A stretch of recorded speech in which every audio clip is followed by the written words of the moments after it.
Hey, my Legion, how y'all doing today? I'm back with another book review. I haven't done one in a while. And when I was done with the Mick Foley book, well, basically, as far as reading goes, I'm really busy at home and stuff like that. Usually what I do is I take a book, I just read it at work or when I'm on break and stuff like that. It's kind of like my TV on break or stuff like that, for work at least.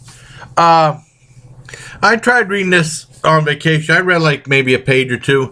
Unless it's a page turner, I probably just read it at work. And what happened was, you can clearly see it's $1.25 right there. And however, I didn't pay anything for it. It was a gift from a friend named Rose, and she said she didn't want it back.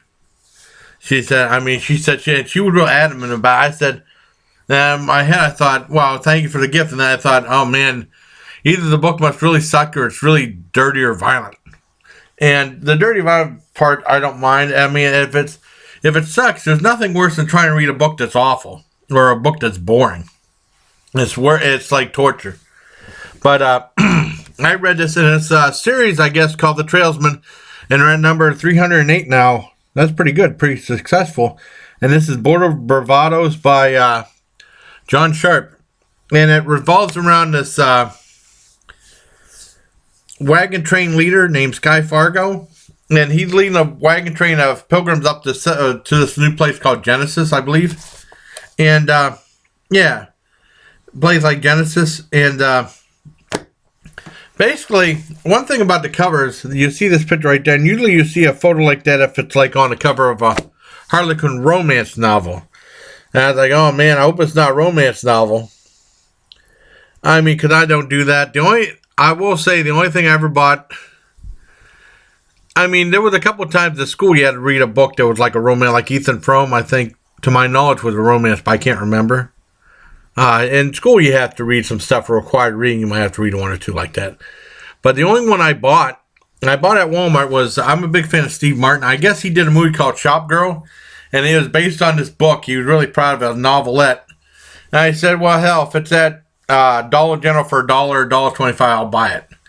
And lo and behold, it was like 3 or 4 years later or something like that. It was like 110 pages, and I did like the book, and it was funny, so that didn't bother me. But I don't read no romance novels. Well, anyway, it starts out with a wagon train, and what he sets up, what's going on, and he said he has eyes for this one girl. And then they have sex, and it's incredibly graphic and triple X rated, dirtier than I thought it would be, much dirtier than I thought it would be. And I said, uh-oh, that's why Rose didn't like it. It's too dirty. And then, okay.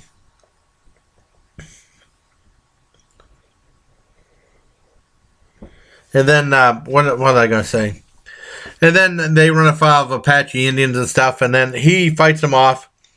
And then they go ahead to Genesis, and then these, some of the pilgrims, the people he's leading, go sped on, and they go right into Genesis, and the town's burned down.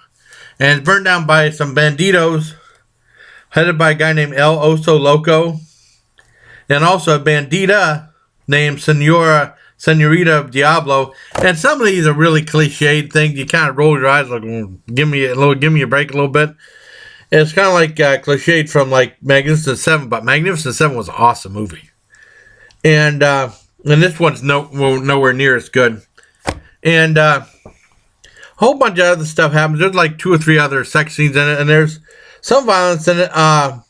They say the F word a lot, and which surprised me in a Western. You know, I do see ones when they do swear.